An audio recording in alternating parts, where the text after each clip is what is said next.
सिर्फ निवेदन करूंगा भारत सरकार से, संयुक्त राष्ट्र संघ से, मानवाधिकार आयोग से हिंदुओं की रक्षा के लिए ठोस कदम उठाए जाए, नहीं तो पूरे देश के हिंदू सदन से सड़क पर उतरेंगे। भैया मैं बांग्लादेश के हिंदुओं को बचाने के लिए अगर आर्मी नहीं घुस सकती तो सनातनी तैयार है। सिर्फ निवेदन करूंगा भारत सरकार से, संयुक्त राष्ट्र संघ से, मानवाधिकार आयोग से हिंदुओं की रक्षा के लिए ठोस कदम उठाए जाए, नहीं तो पूरे देश के हिंदू सदन से सड़क पर उतरेंगे। आपको लगता है कि कहीं साइलेंट है यूनाइटेड नेशन जो हिंदुओं के मामले में? यूनाइटेड नेशन बहुत शांत है, चुप है, मौन है, जिसका परिणाम स्वरूप है कि आज हम लोग को यूनाइटेड नेशन के सामने में धरना देने के लिए मजबूर होना पड़ा।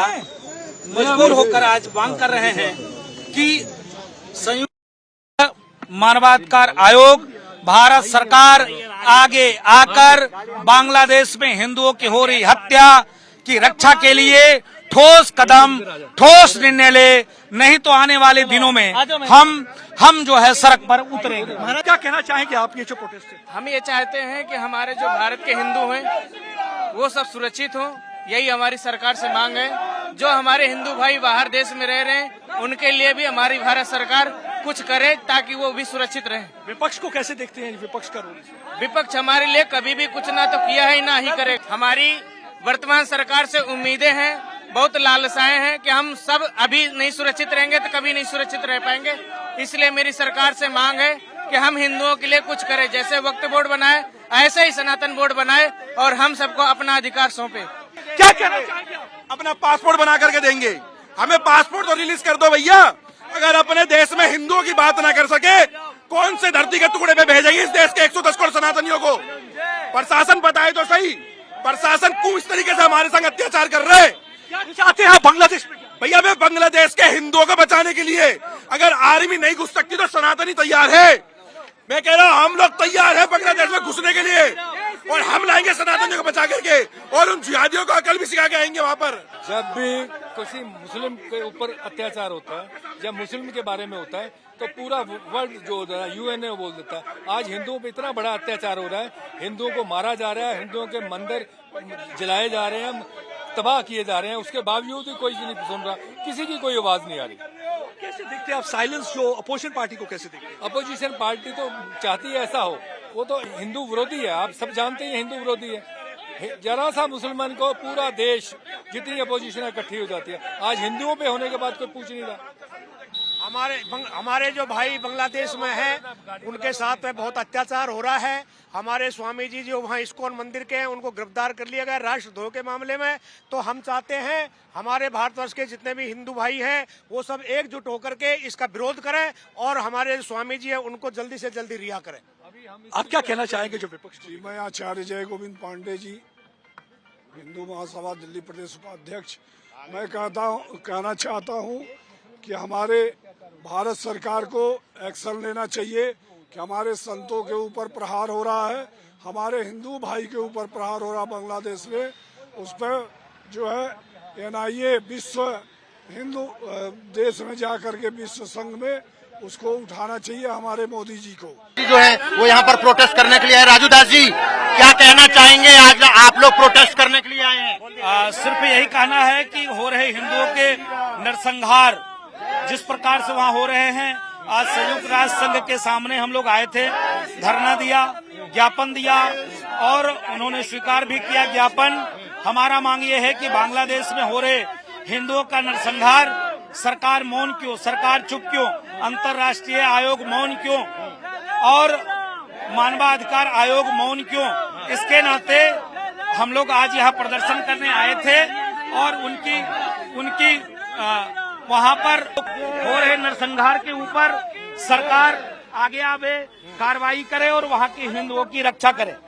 लेकिन आपको लगता है कि आपके इस ज्ञापन देने के बाद में कोई कार्रवाई होगी, कुछ ऐसा होगा जिससे कि वहाँ के हिंदुओं की रक्षा हो सके? नहीं, हमारा अपील ये है, भारत के हिंदुओं को सड़कों पे आना चाहिए, भारत के हिंदुओं को आवाज उठानी चाहिए, भारत को हिंदुओं को चाहे सदन घेरना पड़े, चाहे संसद भवन घेरना पड़े, घेरना चाहिए। क्योंकि जब वहाँ हिंदू ही नहीं बचेगा तो हम लोग किस लिए हैं भाई?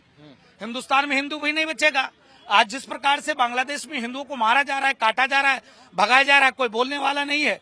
तो मेरा मांग है संयुक्त राष्ट्र संघ से, मानवाधिकार आयोग से, भारत सरकार से कि शांति सेना भेजकर और वहां हिंदुओं की रक्षा किया जाए। अगर ये नौबत आवे, अगर बांग्लादेश सरकार नहीं मान रही है तो वहां की सरकार के खिलाफ अंतर्राष्ट्रीय कोर्ट में मुकदमे चलाए जाएं और बांग्लादेश को 2 भागों में बांटकर वहां पर हिंदुओं को बसाया जाए। तो आपको लगता है कि ये सब मांगे जो आपने दी हैं वो यदि मान ली जाएंगी तब तो ठीक होगा, लेकिन यदि नहीं हुआ, आने वाले दिनों में इस तरीके के अत्याचार लगातार होते रहे तो आगे आप लोग किस तरीके से कार्रवाई करेंगे? हम लोग संसद भवन घेरेंगे, हम लोग संसद भवन में कूच करेंगे, प्रधानमंत्री से मांग करेंगे, हाउस नहीं चलने देंगे। हम कहेंगे कि आप जो वहाँ के हिंदुओं की रक्षा करो।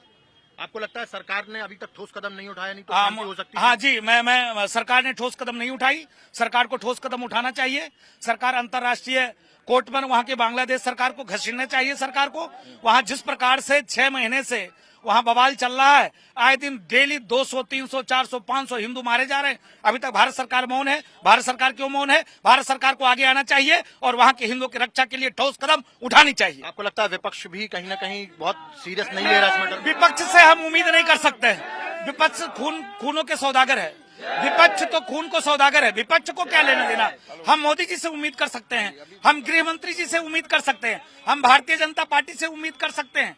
बाकी विपक्ष से मेरा कोई उम्मीद नहीं। विपक्ष तो आतंकवादियों के सहारे चलती है, विपक्ष तो देशद्रोहियों को सहयोग करने वाली है, विपक्ष तो आतंकवादियों के लिए कार्य और काम करती है। विपक्ष से मुझको उम्मीद नहीं है, लेकिन मुझको जो मोदी जी से उम्मीद था उस उम्मीद पे मोदी जी खड़े नहीं उतर रहे हैं। और ये 5 मांगों का चिट्ठा जो है, जो इन्होंने अपनी तरफ से जो हिंदू सुरक्षा सेवा ट्रस्ट की तरफ से इन्होंने यूनाइटेड नेशन में दिया है, वो 5 मांगे भी हमने आपको बताई कि किस तरीके से वो 5 मांगे रही हैं। वो 5 मांगे कुछ इस तरीके से है कि बांग्लादेश में शांति सेना भेजकर शांति व्यवस्था को स्थापित किया जाए, क्योंकि वहां पर अशांति फैली हुई है। बांग्लादेश के मोहम्मद यूनिस जो वहां के प्रमुख हैं, उन पर अंतर्राष्ट्रीय अदालत में मुकदमा चला जाए, क्योंकि अभी तक उन्होंने कोई भी ऐसा काम नहीं किया है जिससे वहां के अल्पसंख्यकों की, हिंदुओं की सुरक्षा सुनिश्चित की जा सके। उसके अलावा सभी हिंदुओं व धार्मिक अल्पसंख्यकों को की सुरक्षा को सुनिश्चित करना भी जिम्मेदारी है, यूनाइटेड नेशन को करना चाहिए। क्योंकि दुनिया भर में कहीं पर भी इस तरीके से कोई भी किसी भी कम्युनिटी पर जब अत्याचार होते हैं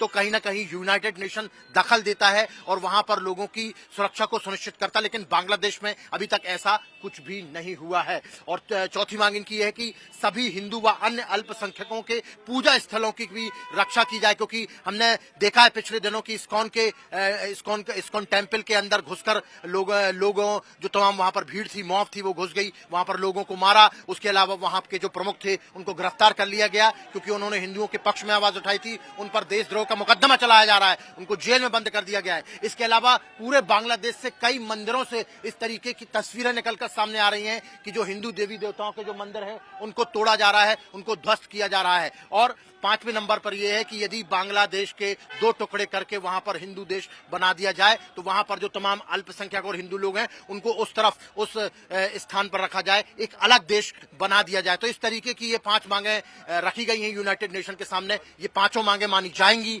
नहीं मानी जाएंगी, ये तो बात की बात है। लेकिन एक मांग जो सबसे प्रमुख है और जो यूनाइटेड नेशन है वो उसको मानना चाहिए, वो ये है कि वहां के अल्पसंख्यकों और हिंदुओं की सुरक्षा को कम से कम सुनिश्चित किया जाए, उन पर जो हमले हो रहे हैं उनको रोका जाए।